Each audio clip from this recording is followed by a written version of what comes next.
Hai, selamat pagi. Ketemu lagi dengan Besta News Market Channel.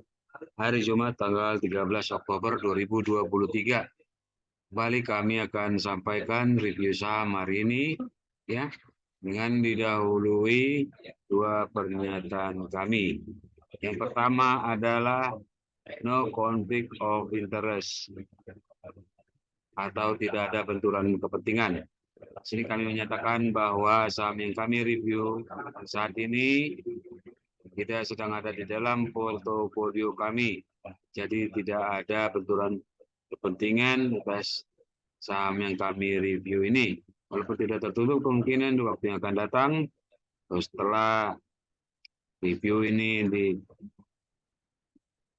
dirilis di channel ini, ya kami dapat saja membeli atau memiliki saham ini di dalam portofolio kami. Kemudian pernyataan kami yang kedua adalah pernyataan disclaimer. Demikian pernyataan disclaimer kami. Disclaimer on. Trading saham adalah aktivitas bisnis yang berisiko dan dapat mengakibatkan kerugian finansial. Semua data dan informasi yang ditampilkan di sini bukan merupakan ajakan membeli atau menjual. Segala keuntungan maupun kerugian yang ditimbulkan dari penggunaan data dan informasi di sini sepenuhnya menjadi tanggung jawab pengguna itu sendiri. Oke, demikian pernyataan disclaimer kami. Jadi kami harapkan Anda melakukan riset sendiri, do your own research. Nah, apa yang kami sampaikan adalah sebagai misi kami dalam memberikan terasi edukasi kepada masyarakat, khususnya mereka yang aktif atau berkiprah di pasar modal. Oke, di sini kami dapatkan saham yang akan kami review adalah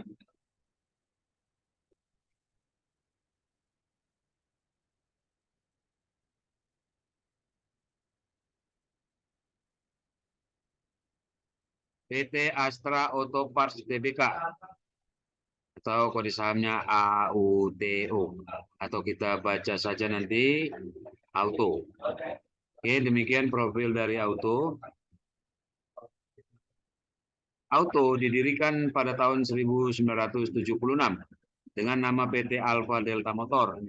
Sejak 40 tahun berdiri, perseroan mengalami 6 kali perubahan nama, sampai akhirnya menyandang nama yang telah dikenal luas, yaitu PT Astra Auto Parts Tbk sejak tanggal 4 Desember 1997. Kegiatan usaha perseroan terbagi atas 3 segmen operasi, yaitu manufaktur, perdagangan, dan jasa yang dijalankan oleh entitas anak, entitas asosiasi, ataupun ventura bersama.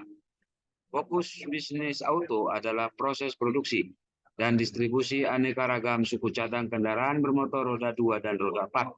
Dengan segmen pasar terbesar adalah pasar pabrikan otomotif atau OEM, Original Equipment Manufacturer, dan pasar suku cadang pengganti RAM atau Replacement Market. Dalam bidang manufaktur, Auto memproduksi komponen dan rangkaiannya atau assemblies. Auto menjalin kerjasama dengan sejumlah mitra bisnis ternama dunia seperti Denso, Kayaba, Aisin, Akebono Brake, GS Yuasa International, Pirelli, SKF, Daido, dan masih banyak lainnya dalam memproduksi berbagai macam produk suku cadang. Dalam bidang perdagangan, Auto mendistribusikan komponen otomotif ke pasar suku cadang pengganti dalam dan luar negeri. Auto didukung oleh jaringan distribusi domestik yang luas, meliputi 50 dealer utama dan 24 kantor penjualan yang melayani sekitar 12.000 toko suku cadang yang tersebar di seluruh Indonesia. Selain itu, pangsa pasar auto juga meluas hingga ke lebih dari 45 negara. Auto juga memiliki jaringan retail yang dikenal dengan nama Shop and Drive. Hingga akhir tahun 2020, terdapat total 383 gerai Super Shop and Drive, dan Shop and Bike. Selain itu, Auto memiliki gerai Motoquick yang tersebar di jaringan toko swalayan Alfamart yang melayani penggantian aki, ban, dan pelumas roda 2 dengan produk-produk unggulan dari perseroan, yaitu GS Astra, Aspira Premium, dan Shell Advance. Perseroan juga memiliki gerai yang melayani perawatan berkala khusus kendaraan roda 4, yaitu Astra Auto Service, melalui 7 divisi, 13 entitas anak, 20 entitas asosiasi dan ventura bersama, 14 entitas investasi tidak langsung.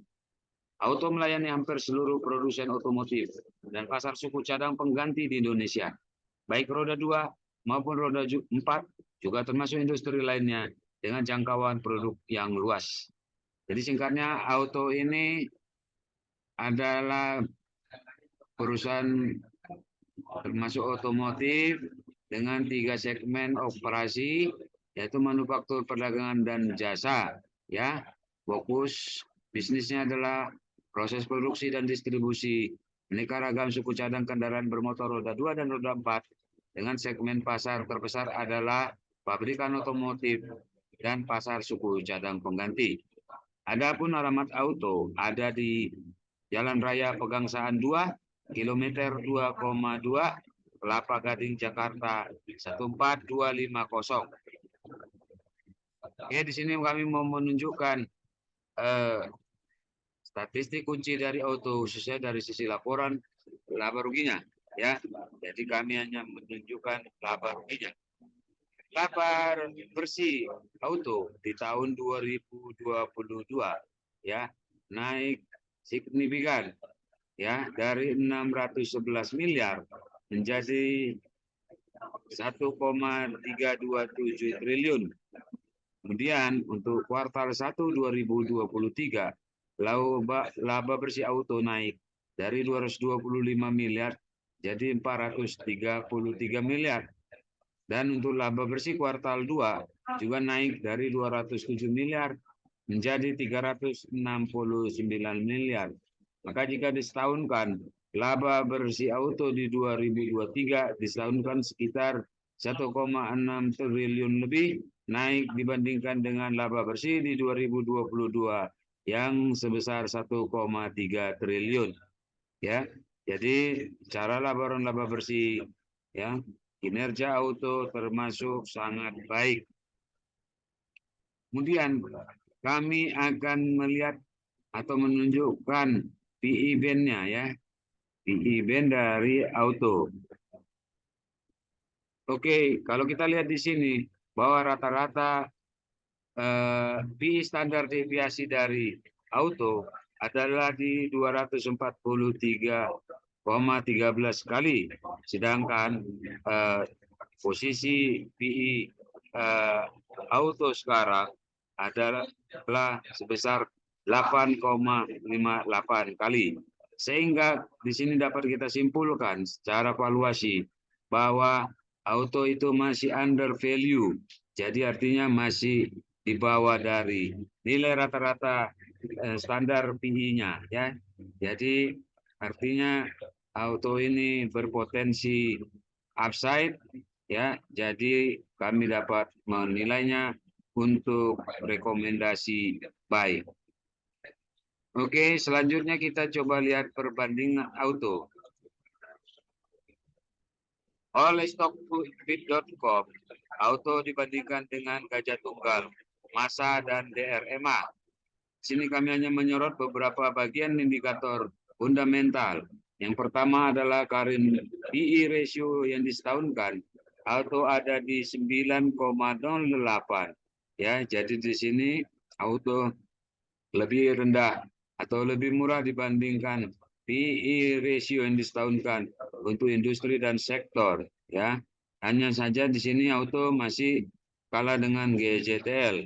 Kemudian untuk current PE ratio yang 12 bulan terakhir, Auto mencetak PE 8,58 kali. Jadi di sini kita lihat bahwa untuk current PE ratio yang 12 bulan terakhir, Auto yang paling murah dibandingkan dengan emiten lainnya dan juga industri ataupun sektor dari Auto. Selanjutnya kita lihat current price to book value-nya. Auto dihargai 1 kali dari nilai bukunya, ya. 1,18 kali dari nilai bukunya. Jadi auto juga masih lebih rendah atau lebih murah dibandingkan dengan industri dan sektornya, ya.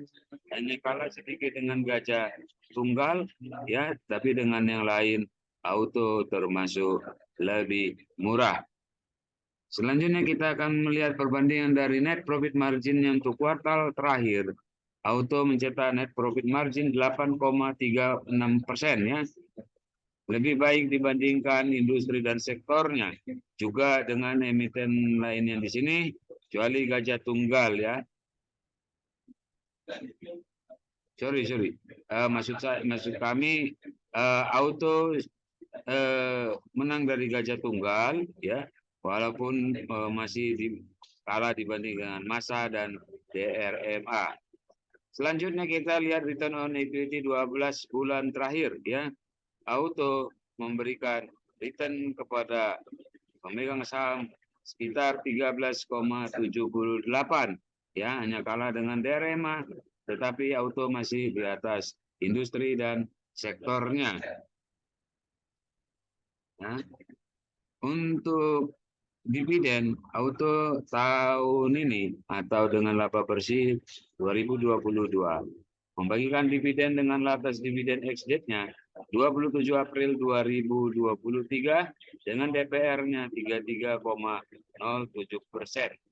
Ya, jadi artinya auto dengan konsistensi, dengan asumsi konsistensi dalam menghasilkan laba, ya, tentu kita harapkan dia akan membagikan dividen dengan jika laporan keuangan di 2023 ini mencetak laba bersih. Tadi kita sudah lihat bahwa dengan disetahunkan auto mencetak laba bersih yang lebih tinggi dibandingkan dengan 2022. Terakhir kami mau menunjukkan cash flow, cash from operation 12 bulan terakhir. Auto mampu menghasilkan kas dari operasionalnya saja sebesar 1,862 triliun, ya.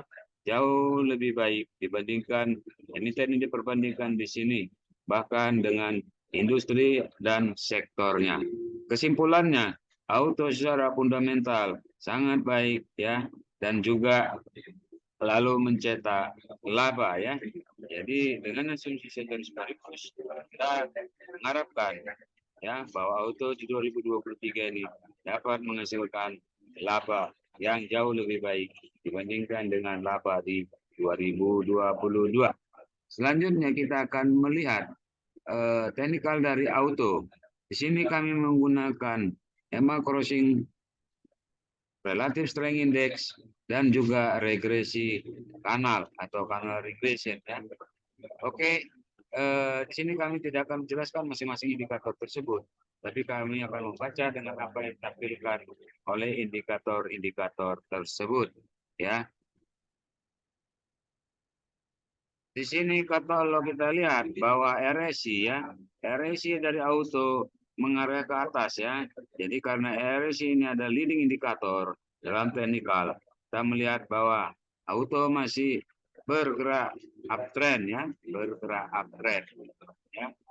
Kemudian jika kita lihat dengan kanal regresi bahwa, ya, auto ini sudah bergerak, ya, bergerak dari bawah atau di bawah garis tengah dari kanal regresi dan sekarang dalam posisi menembus, ya, menembus dari garis tengah kanal regresi, ya, dan juga dapat kita katakan bahwa auto bergerak ke atas, ya, dengan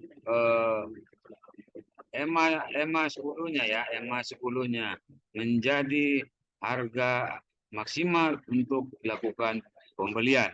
Jadi kami melihat di sini bahwa auto dapat dibeli selama harganya masih di atas 2.860, ya, sampai dengan 2.970, 2.860 sampai dengan 2.970, ya. Dengan target harga yang terdekat diharapkan bisa di 3.120 sampai dengan 3.320. 3.120 sampai dengan 3.320. Adapun untuk manajemen risiko, stop loss dapat dilakukan jika auto ini tembus di bawah harga 2.860. Oke, demikian yang dapat kami sampaikan. Mudah-mudahan dapat bermanfaat bagi kita semua. Mohon maaf jika ada kesalahan dan kekurangan dalam penyampaian kami. Terima kasih banyak buat Anda yang sudah menonton. Akan berikan like, termasuk subscribe, dan bahkan bisa saja berbagi dengan yang lain. Terima kasih banyak. Karena itu menambah semangat kami untuk berkarya atau memberikan materi-materi selanjutnya dalam misi kami untuk memberikan literasi dan edukasi kepada masyarakat. Ya, mohon tetap dukung kami dengan menonton, berikan like, berikan subscribe, dan juga berbagi kepada yang lain. Karena berbagi hal yang positif adalah baik ya. Oke, terima kasih banyak. Akhirnya kami ucapkan selamat melanjutkan aktivitas kembali. Tetap semangat, tetap jaga protokol kesehatan. Jangan lupa bahagia. Sampai jumpa.